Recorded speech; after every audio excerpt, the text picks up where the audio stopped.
muito lida, porque a minha mãe era uma intelectual, lia muito, lia boas coisas. Meu pai lia muito, eles eram devotos do Eça de Queiroz e dos equivalentes. De forma que eu me criei numa casa de literatos. De escrever não era uma novidade, e ler muito menos. De forma que eu era familiar com toda essa gente, com todos os bons escritores. Era a minha mãe, minhas tias, meu pai, lia-se lá. O Eça era o deus da casa. Machado, por exemplo. Eu, por exemplo, brigava muito com elas porque eu era mais machadiana. Machado era aqueles escritores da época. Anatoly, eles liam muito em francês também, não liam em inglês. Nesse tempo ninguém lia em inglês. Dostoiévski era o deus da mamãe.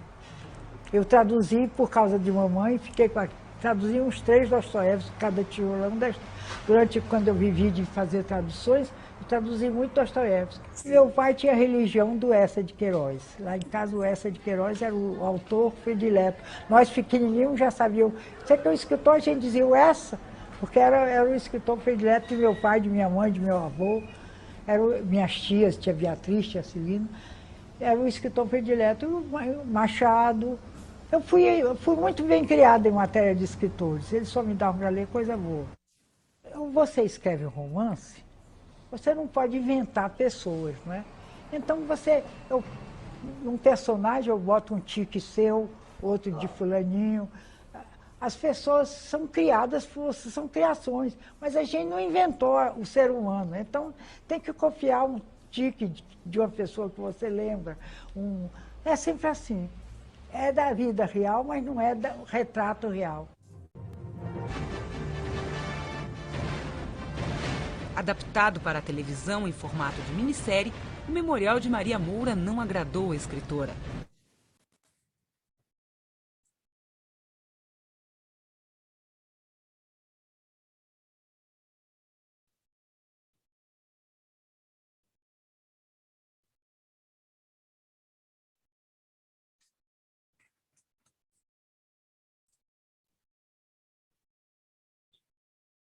Olá, nós iremos estudar hoje sobre a Raquel de Queiroz. A nossa autora dessa semana será a Raquel de Queiroz, e sem falar que se torna a primeira mulher a entrar na Academia Brasileira de Letras. A sua análise social é de grande importância para o que foi a literatura do modernismo de 30. Então, a Raquel de Queiroz, ela foi uma escritora, escreveu seu grande romance, que foi o 15, na qual ela vai retratar ali as questões sociais, as questões amorosas, as questões regionalistas, e sem falar também que a Raquel de Queiroz foi de grande importância e notoriedade para que a mulher entrasse dentro da ABL, que é a Academia Brasileira de Letras em si. Então, vamos estudar hoje a vida da Raquel de Queiroz, a vida, suas obras, sua análise social, tudo isso nós iremos abordar hoje. Então, para quem você não sabe, para você que não compreende quem foi a Raquel de Queiroz, o vídeo de hoje vai trazer essas questões da vida, a sua importância e também sua análise social dentro da obra literária. Então, o que foi a Raquel de Queiroz? A Raquel de Queiroz Goin também foi uma tradutora, romancista, escritora, jornalista, cronista e prolífica da importância da dramaturgia brasileira, autora da importante dramaturgia brasileira, que é o 15, autora de destaque de ficção social nordestina. Foi a primeira mulher a ingressar na Academia Brasileira de Letras em 1977. Foi a primeira mulher galardoada por Prêmios Camões. Então, ela nasceu em 17 de novembro de 1910 e veio falecer recentemente, no dia 4 de novembro de 2003. Não é tão recente, mas comparada às outras datas, ela foi uma das escritoras modernistas que morreu mais recente. Então, a Raquel de Queiroz, ela é uma escritora que vai trazer questões sociais, ela vai trazer questões femininas, tá? Ela diz que as obras dela não é muito focada à feminilidade, mas sim trazer questões de vivência dela. Só que, de certo modo, ela vai trazer um pouco das questões ali de sua análise feminina, de sua análise social. Então, o romance de Raquel de Queiroz, ela vai trazer a mulher nordestina, a mulher guerreira, a mulher que vai à luta, a mulher que trabalha, a mulher que luta. Então, essas são as questões, né? Em todos os seus romances, ela vai trazer um pouco disso. Ela nasceu em Fortaleza, no Ceará. Nós temos aí a escritora cearense. em 17 de novembro de 1910. Essa foto foi tirada dela com a irmã, né? A Raquel de Queiroz, ela se encontra aqui ao lado de sua mãe, na qual ela vai aparecer aí nas primeiras fotografias que a gente tem registro dela, vai ser esse momento. E ela nasce no Ceará e vive em um período da seca, né? Então, ela vai vivenciar ali um pouquinho da seca, do que foi a seca que aconteceu no Ceará. E ela vivenciou o momento de que os pais saíram do Ceará para vir para outra região em prol de trabalho, em prol de melhoria de vida. E até porque a seca estava matando, né, de certo modo, todo o gado, né? Estava matando toda a produção. Então, seus pais decidiram ir embora para ver se conseguia amenizar a questão da seca. E em 1915, ela migra com sua família, fugindo da seca do Ceará. Então, lá tem alguns relatos, como no próprio vídeo mostra, né, ela falando um pouco sobre a seca, ela falando um pouco sobre as influências também da família. Ela foi uma mulher que foi criada dentro das letras, como ela diz, ela foi vivenciando as questões ali da literatura, né, do Machado de Assis, de Sá de Queiroz, que foram escritores realistas. Então, a gente vê algumas pegadas realistas dela, até no fato dela falar da obra, né, quando ela fala das obras dela, ela fala que não é um personagem fictício em si, mas é um personagem que é todo mundo dentro daquele personagem. Eu posso pegar ali um pouco um tique seu, uma característica sua, um gosto seu, um modo de agir, um modo de falar. Então, é essa a característica principal de que ela tenta trazer dentro da obra dela. Uma obra bem marcante da Raquel de Queiroz, que é o 15. Então, em 1915, ela passa por essa mudança e ela vivencia muita transformação com esse período de seca. Então, em 1915, com a mudança dos pais do Ceará, ela vai ver alguns momentos, ela vai relatar isso na obra. Então, ela vivenciando, ela criando personagens, mas ela vivenciou aqueles personagens, aquele modo que os personagens estavam, né? Aquele modo de agir, aquele modo de vivenciar. E aos 17 anos, ela começa a trabalhar aí na imprensa, tornando-se colaboradora do Jornal do Ceará. Então, ela volta ao Ceará novamente aos 17 anos e ela acaba se tornando aí uma jornalista. Ela acaba se transformando numa crítica, pegando uma crítica de jornal para produzir. Então, aí nós temos o primeiro registro dela aos 17 anos, produzindo artigos, crônicas para dentro do Jornal do Ceará. Inclusive, existe muitos aí na internet afora, em livros, as crônicas delas, os contos e principalmente os romances de Raquel. Aos 17 anos, quando ela vai para o Ceará, ela acaba encontrando, né, o seu esposo, que vivenciou com ela durante todo o período, e ela acaba se casando aos 17 anos também. Somente em 1930, que vai surgir o modernismo, que o modernismo teve a geração de 30, que teve como grande foco aí o Jorge Amado, teve como com o Grande Sertão As Veredas, vai ter essa fase de 40, vai ter a fase de 30, que vão se misturar ali um pouquinho o regionalismo, então vai trazer questões regionalistas para dentro da obra. Vidas Secas vai ser o marco aí para o início do que seria o modernismo de 30, e também o 15 de Raquel de Queiroz faz parte do romance de 30 e vai abrir marco para essa questão. Então, em 15 é o seu primeiro romance, então é o primeiro romance de Raquel, e ela acaba trazendo nesse romance dela uma questão de Nordeste, a questão da seca, a questão de variações linguísticas. Então, vai ser bem bacana, bem legal essa transformação dela dentro da literatura modernista. Outro fato que a gente já tinha visto na não escola literária, que é o pré-modernismo. A gente já viu os Sertões de Euclides da Cunha, vai trazer um relato lá da Guerra de Canudos, que é o que a Raquel também propôs no livro dela, o 15, né, que traz essas questões aí da regionalidade, da busca do nordestino e tudo mais. Suas obras e análise da geração. Então, ela vai trazer uma análise de gerações, vai trazer uma análise de cultura regional, tá? Ela vai trazer a cultura passada de geração para geração, a cultura hereditária. Característica da sua escrita, uma linguagem simples, cenário do sertão, então vai ser os assuntos de frase breve ali, vai tudo voltar no sertão. Os personagens são nordestinos, os personagens vivem no sertão, Então, tudo isso aí vai estar englobado na linguagem simples, ou mais específico, com a variação linguística, né? Vai ter bastante a variação linguística. Temos também a denúncia da autora perante o descontentamento com a situação vivida pelos personagens, então a gente vai ver momentos lá muito marcantes, vai ser momentos que ele vai chorar de fome, que ele vai pedir comida para os pais, não vai ter, que o gado vai morrer de sede por não ter água, por não chover naquela região. Então são essas questões de denúncia mesmo de infraestrutura política vai entrar dentro da obra. Inclusive, ela foi criticada e até presa na época por ser contra o regime de Getúlio. E ela diz que ela falou na obra o que realmente ela vivenciou, o que realmente ela estava vendo, e não o que ele queria que ela colocasse nas obras. Então, aí ela foi muito perseguida por trazer essa característica para dentro da obra de denúncia social. Assim como muitos outros escritores que fizeram parte da geração de 30, que fizeram parte da denúncia social, acabaram sendo perseguidos pelo regime político.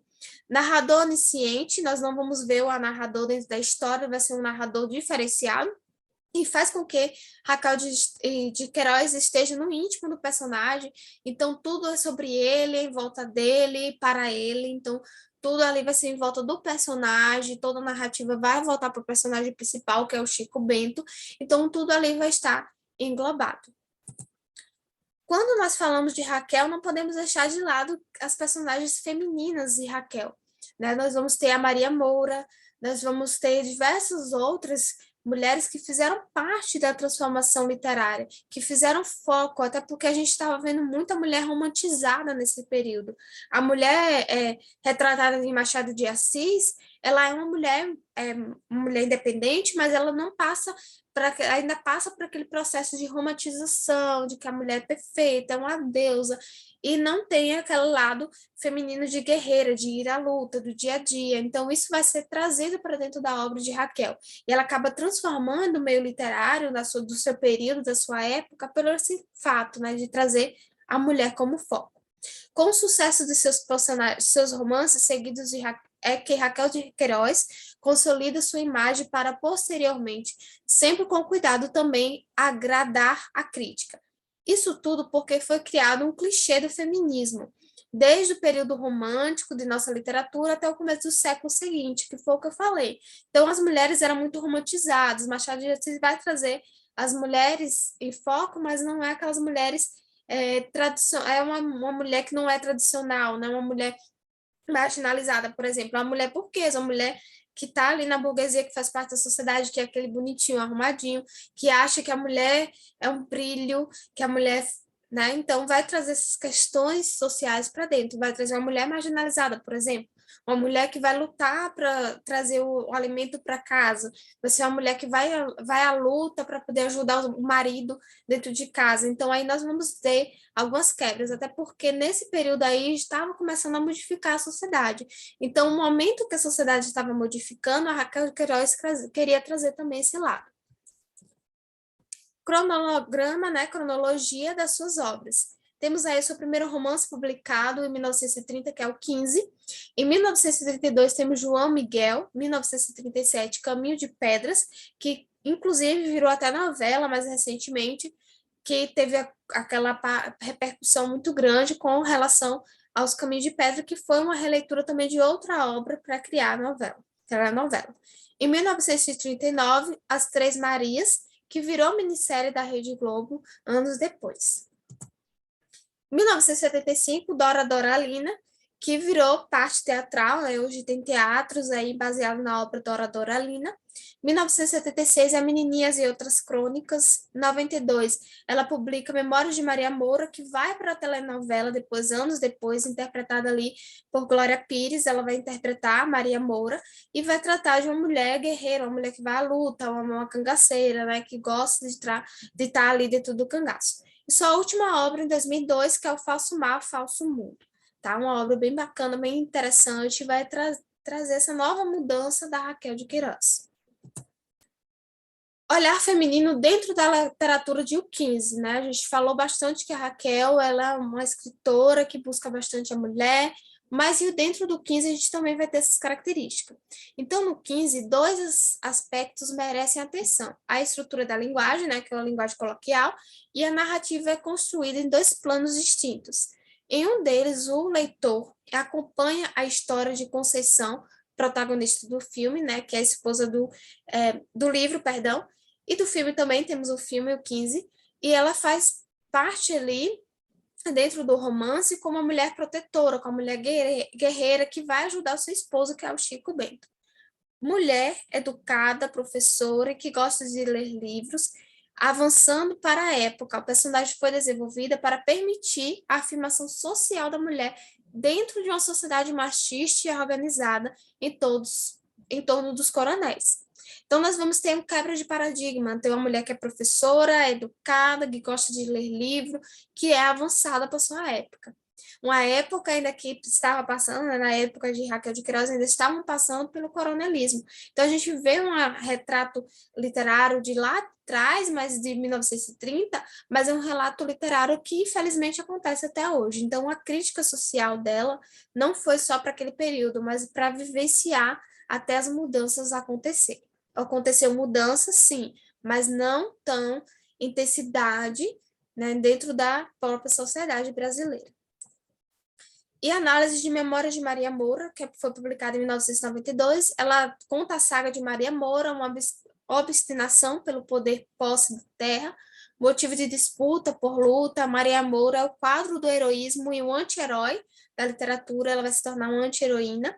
Ela deixa de ser uma mocinha indefesa, bonita, vítima, injustiçada, e passa a ser uma mulher fria, amarga, vingativa, justiceira, cangaceira. Então, isso é saqueadora, ela vai ter momentos que ela vai saquear. Então, vai ter essa mulher diferenciada, esse novo modo de ver o feminino dentro da literatura.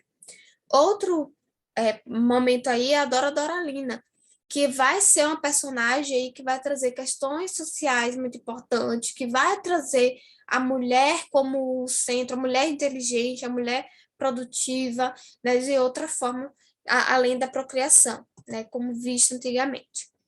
Um olhar social. Nós temos a mulher e o sertão como um ponto principal de Raquel de Queiroz. A mulher, pela sua obra, estava baseada não mais em uma ideia de endeusamento, mas por meio de uma guerreira na luta. E o sertão, que faz parte do retirante nordestino da década de 30, ou da década de 15, né, que vai durar aí até 1920. Então, aí a gente vai ter os dois lados dos romances dela, o lado da mulher como transformação, como modificação, e o lado do sertanejo, né, do sertão em si. E, infelizmente, em 1937, ela foi presa pelo governo de Getúlio Vargas por ser vista como antirrebelde e socialista. Ela deixou bem claro que ela era socialista e ela queria realmente ir contra o governo. Então, aí, em 1937, ela vai ser presa, assim como outros escritores, que é o caso aí do Guimarães Rosa, como é o caso de Jorge Amado, entre outros escritores que fizeram parte também da geração de 30, que infelizmente foram presos e retirados ali da sociedade pelo fato das suas obras serem contra o governo, o regime governamental. Em 1977, ela toma posse na Academia Brasileira de Letras, sendo a primeira mulher a entrar na ABL, Academia Brasileira de Letras, no Rio de Janeiro. Então, ela acaba entrando aí como a primeira mulher a entrar na academia, assumir como escritora, assumir como literária, né, das letras, e ela, naquele momento, acaba tendo espanto, né, acaba fazendo espanto, porque era a primeira vez que eles verem uma mulher chegar tão longe ao patamar de escritora brasileira. Sem falar que nesse reviravolta, esse zum acabou trazendo o foco às lideranças feministas. Então, as mulheres feministas acabaram vendo esse modo dela e acabaram fazendo diversas manifestações e até utilizaram ela como heroína por entrar na Academia Brasileira de Letras, mas ela sempre deixou claro que não fazia parte do movimento feminista, mas as suas obras dizem o contrário. Temos aí um trechinho do discurso, né, da Raquel para assumir a Academia Brasileira de Letras, a sua cadeira. Ela diz o seguinte: passei fitando-a noite inteira, fitei-a tanto que enlouqueci. E a menina fitava a lua, fitava, esperava a transe, o rapto, o santo, encadeava a lua, fechava e sentia sobre as pálpebras os discos brancos. Seu disco ao jeito na alma imprimir. Então, nós temos aí uma mulher reprimida, uma menina reprimida que fitava um sonho, que fitava uma lua, que fitava assumir uma posição, e finalmente chegou o dia da alma dela se alegrar ao imprimir a primeira mulher a entrar na Academia Brasileira de Letras. Então, esse trecho foi marcante para a reviravolta e para o que anos depois foram as grandes mulheres dentro da literatura em destaque. E aí, no dia 16 de 6 de 1983, ela recebe pela UFC como o doutora honorário causas. Registro da entrega do título da doutora honorária causas pela UFC à escritora Raquel de Queiroz, em dia 16 de 6 de 1983. Esse momento aí, essa foto, ele foi um registro aí do que foi uma reportagem da época, dirigida ali pelo Diário de Nordeste, né, do Nordeste, e ela foi publicada no mesmo dia, na mesma data que ela foi assumir a doutora honorária. E no trecho que tem na reportagem diz o seguinte: conhecer para conversar e restaurar áreas da Caatinga, dos livros de Raquel de Queiroz ao tripé da Universidade de Pesquisa, Ensino e Extensão. Então, ela acaba assumindo aí um patamar muito grande e acaba sendo elogiada pelos seus fatos e também seus romances. Então, Raquel de Queiroz, nesse ano, ela passa a ser doutor honorário na causa, pela trazer questões voltadas para pesquisas de ensino e extensão voltadas para o Nordeste. E recebeu em 2003 o Prêmio Camões, sendo a primeira mulher a receber o Prêmio Camões, maior honraria da literatura em língua portuguesa. Né? O mais desejado, o mais cobiçado, foi conquistado em 2003 pela Raquel de Queiroz. Infelizmente, a Raquel de Queiroz ela faleceu em 2003, aos 93 anos, deixando uma vasta imensidão de livros, uma vasta imensidão de obras literárias, como crônicas, contos, entre outros, dissertações, que vão ser importantes para dentro do estudo, para dentro da literatura, para dentro das letras como um todo.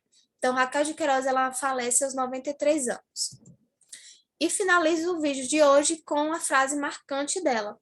Abre aspas. A morte é velha, amiga que vem de viagem, e de cada porto nos manda um postal para indicar que já embarcou. Fecha aspas. Então, essa é uma frase marcante dela, em que ela vai explicar, ela vai exemplificar o sentido da morte, né, dentro da vida, dentro das circunstâncias. Então, essa foi a Raquel de Queiroz. Tá? Nossa próxima escritora está chegando por aí com mais novidades, mas ela se tornou uma das escritoras mais reconhecidas por ser a primeira mulher a entrar na Academia Brasileira de Letras e romper com todo o tripé do machismo dentro das letras. A gente se encontra no próximo vídeo. Até lá!